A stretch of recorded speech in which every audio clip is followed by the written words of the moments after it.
Welcome to Chapter 6, Part 3 of Tvori Advanced.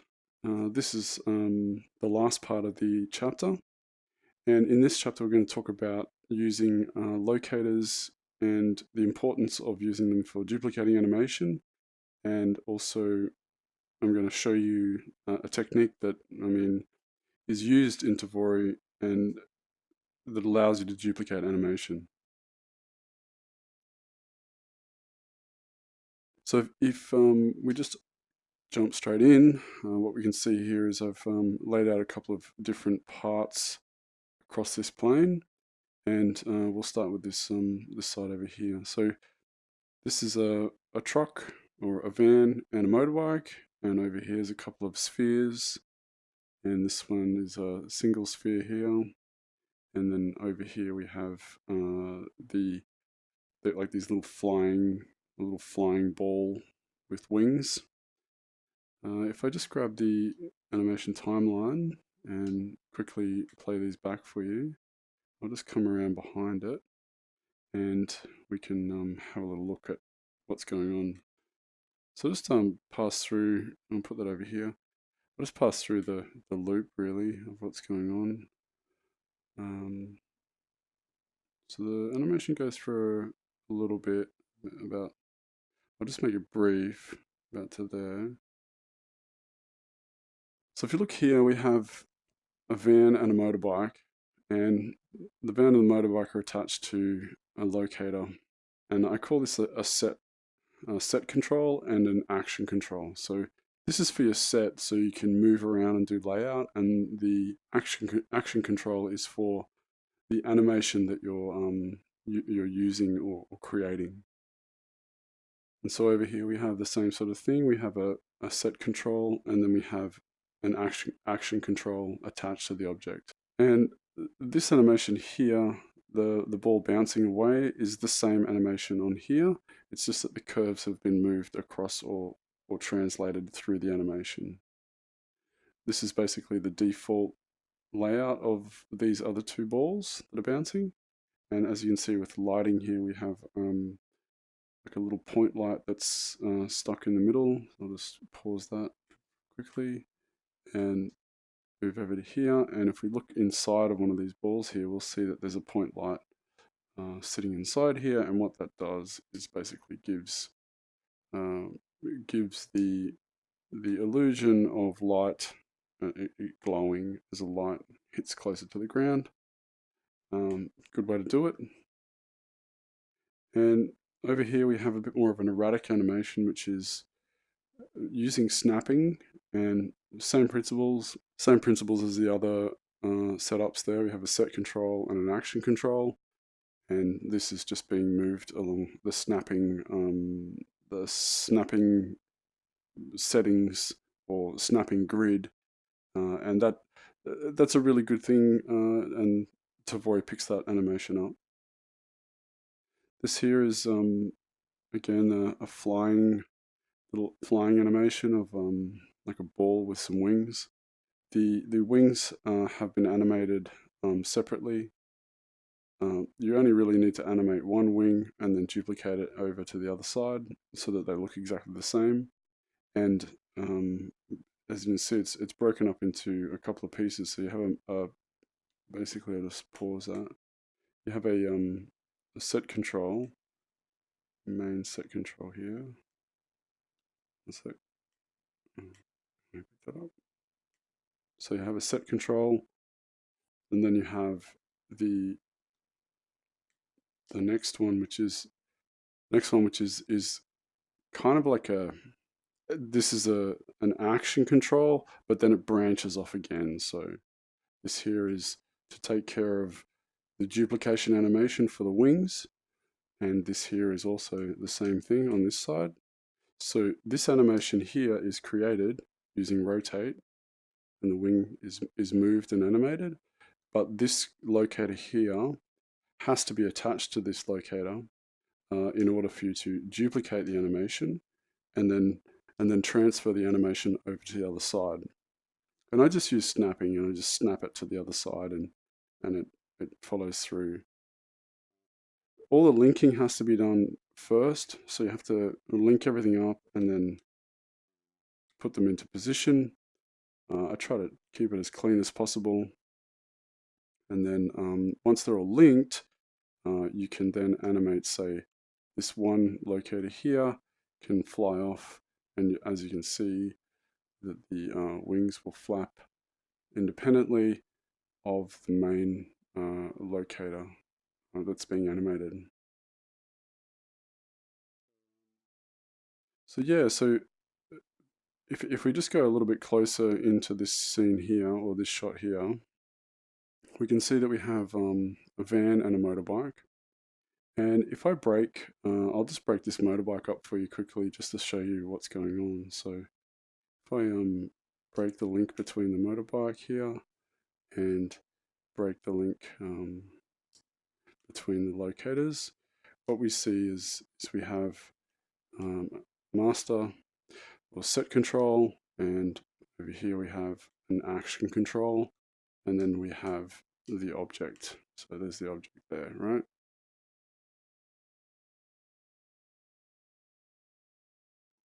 Just to be pretty quick about this, with the last part, we talked about linking and things like that. So if we just grab this motorbike and then link it to this locator, then that's linked to that locator. And then if we grab this locator here and link it to the set control, then the set control drives everything. The point here is that we don't want to drive the set control, we just want to use the action control. Good little thing there is I actually unlinked it all and broke it, but it still kept the animation, which is pretty funny. But if we delete this quickly, back, just delete this key here. We have no animation on this. And to set a key here, we just basically grab this this one. Oops, that's on real time. Switch it to keyframe.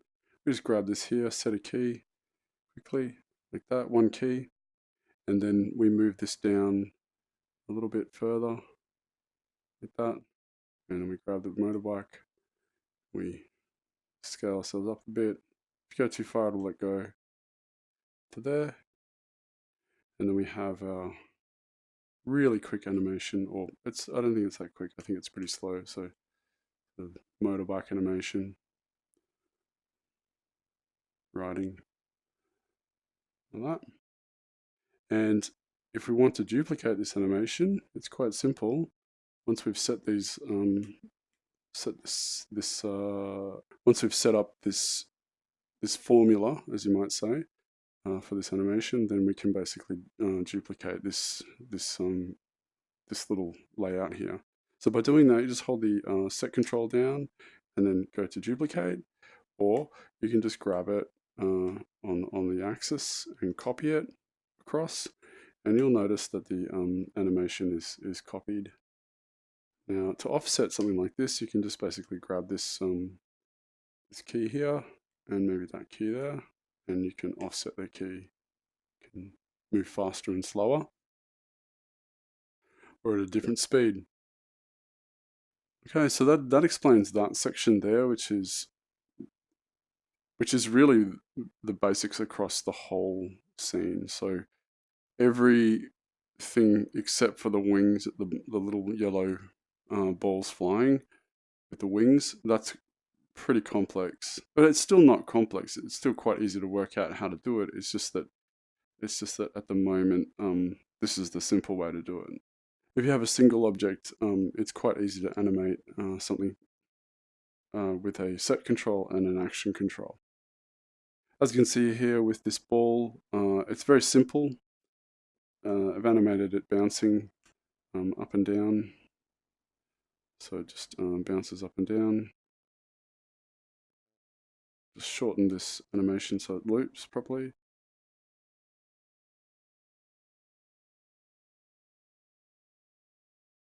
Okay, so if we take a glance at the animation, then just choose this, and we'll see that we've got a couple of keys of it bouncing. And if we stretch these keys out, we'll see that they are spaced in a little bit like a gradient. The keys move from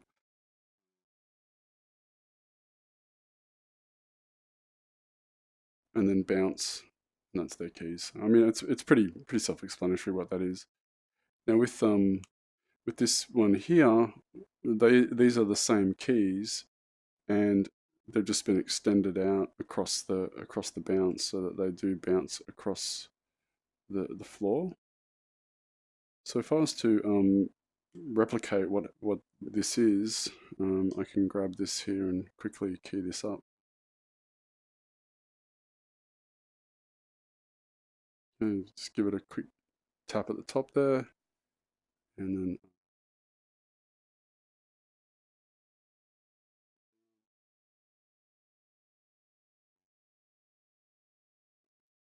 use the other one as a reference. The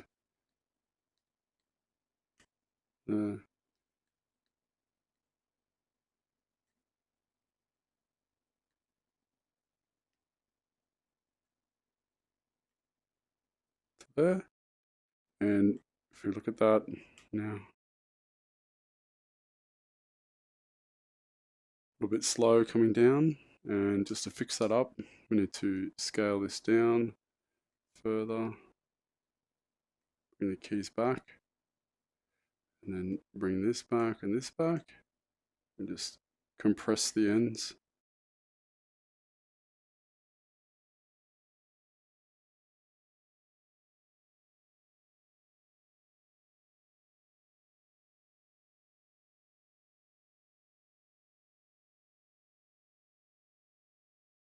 Okay, so we have a very simple ball bounce there, and then if we just move into this now and check the keys out, we can tap to the first key, which is fine, and then we can go to the next one and move that across, and we'll just activate keyframe.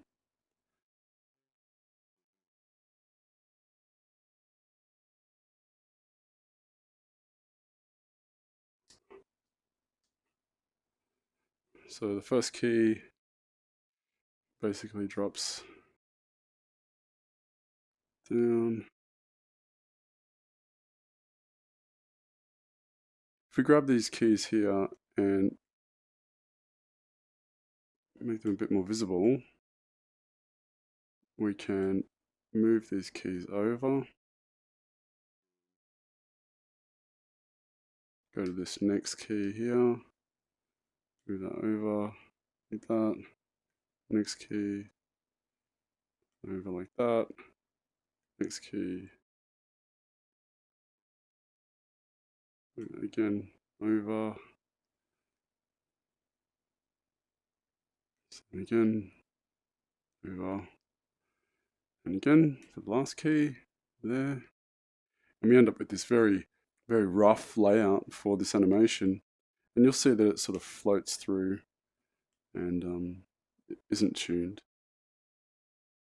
So what we need to do is you just need to grab these Bezier curves here and just pull them in. Leave the top arcs nice and the speeds nice, and then pull these in, and the last one, and we can grab this this key here. Oops. Oh, we can grab this up here and move it. Same with this one. Move this up and bring an arc out of here.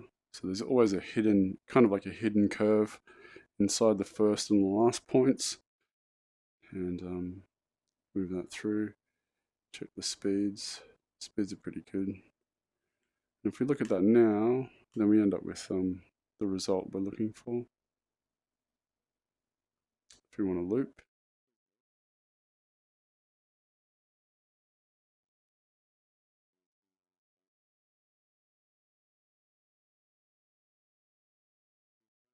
so move the controllers out of the way.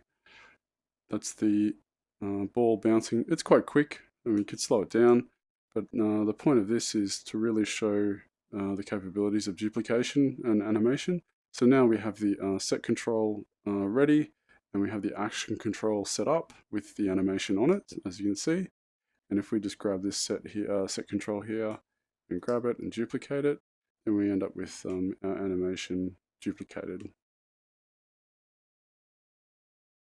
Just to talk about offsets, if we just grab this as an offset, we pull our timeline range up, and we can grab all the keys and sort of move them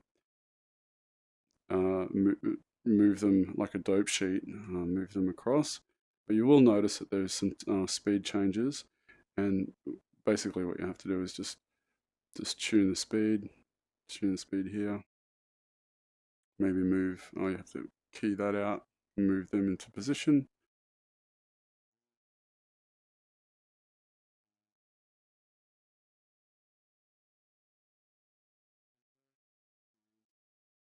If we look at our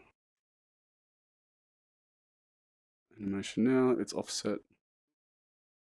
Let's move that back. Replay that.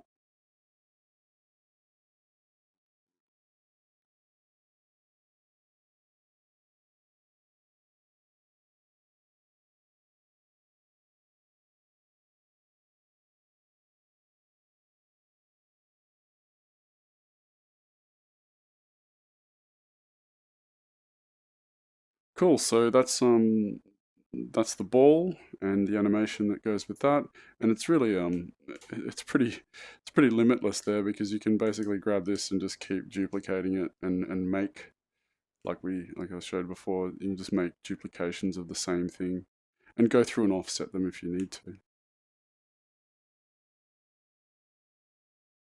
Okay, so this one here, if we play this here, it's very erratic, sort of plays through like a little, like something robotic or mechanical. It's the reason why its behavior is like this is because it's using the snap function in Tvori. So turning snapping on, and what I'll do is I'll break the animation and I'll show you how I've animated this. So you can see the keys, they're all just basically just a kind of like a circuit board, or a circuit board, or something mechanical. And to get this result is quite easy. What I'll first do is just delete these keys here and this key here, and all the keys. So what I've done is I've gone and deleted the keys that were on it originally. So if we play that back, there's no keys on it. And to get this result, we can switch to real-time recording and have snapping on. And with that, we can kind of do a performance where we're grabbing the object and moving it in sequence and time, and sort of just make it look like a little, like, snaky animation, really just like that. And if we stop that, then play that back, that's the result we've got.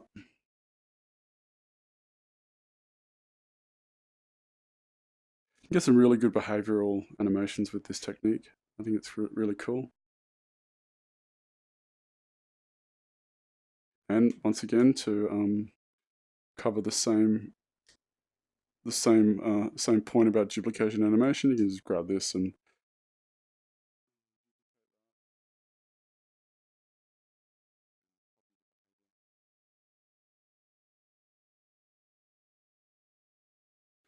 to offset that, you can just select the original action control and offset a little bit so that we start a little bit later.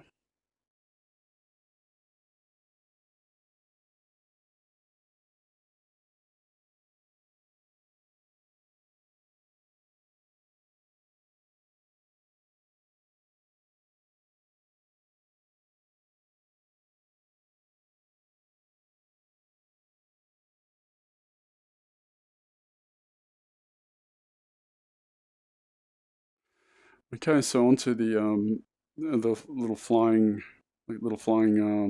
yellow balls. These are cool. It's a technique, again, I learned through doing things like Captain Blue Screen.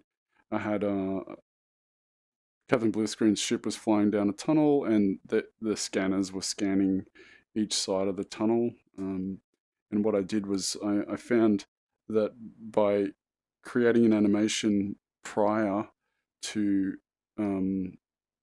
animating it all at once, it allowed me to attach the already created animation to the ship, and then the scanners and the lasers would work.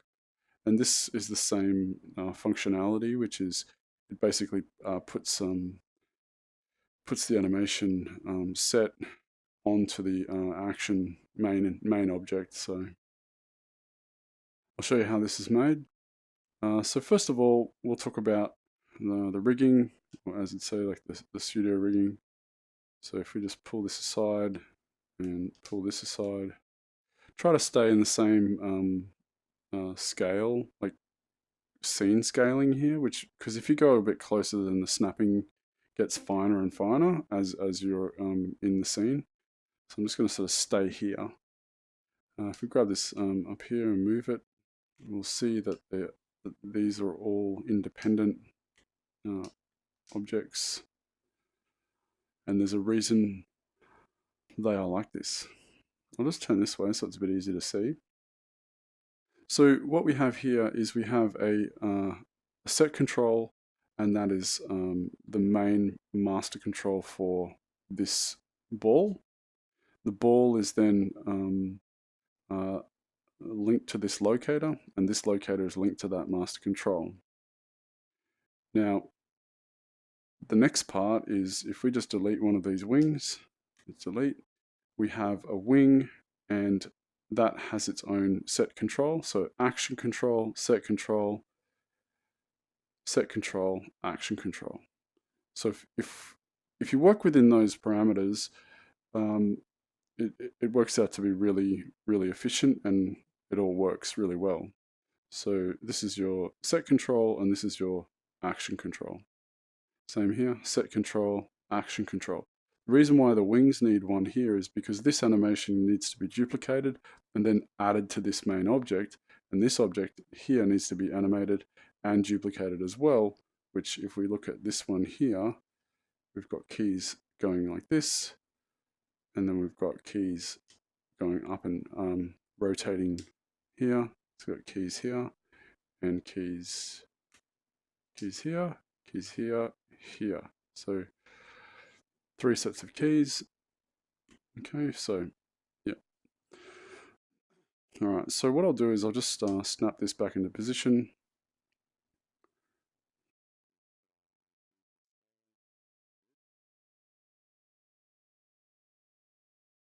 Put that in there and move that down. All right, so let's move that out a little bit and leave that there and move this down. Okay. So how I animated the wings first was I switched this to rotation. So what I did here is just flap the wing like this, and as he lands, he sort of slows down to nothing. So we play that back, we have a wing that's flapping, and then it slows down to nothing. Cool. Copy this, move this around. We'll do it this manual way, and nudge that in. Okay, that a little bit closer. Like that. Okay, that's good. And if we play that back now, we have an animation that's basically mirrored. It's moving at the same rate. It's exactly the same animation. And to move on with this, if we just grab this main action control for the ball, but not anything else, and switch this to real-time recording and turn off snapping, then we can basically key a pretty cool little sequence. And we want to try to do it within the time that the flapping happens. So we can grab him up there and move him down, sort of wait for him to land. And that's where we've just created something quite interesting with a, not a very technical setup, but still looks pretty cool, right? So just to have a quick look again, is this set control here. As you can see, it's really cool. It's got this big link here where it's kind of like a cord or a wire, where this wire is giving it its origin, and then it's flying away from its origin. And that's really a good example of what's happening here. Is this is giving it a world space, and in order for Tvori to duplicate it, it's kind of allowed to, because it has a locator saying this is my origin and this is where I'm going. So, all right, so play that back again, and we can turn off all the different things so we can't see all the parts. Again. And yeah, so that's the end of this chapter. There's some very, very helpful techniques here. They can be used for multiple styles of animation and techniques, and it's not just limited to just balls bouncing and cars driving and things like that, but they are really, really good techniques for that.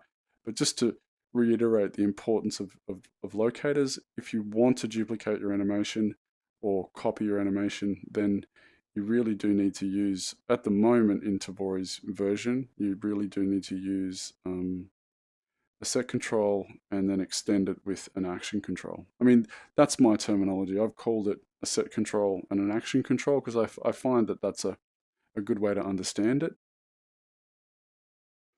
Awesome. So I hope you enjoyed that. And there we have it. Thanks very much. Cheers.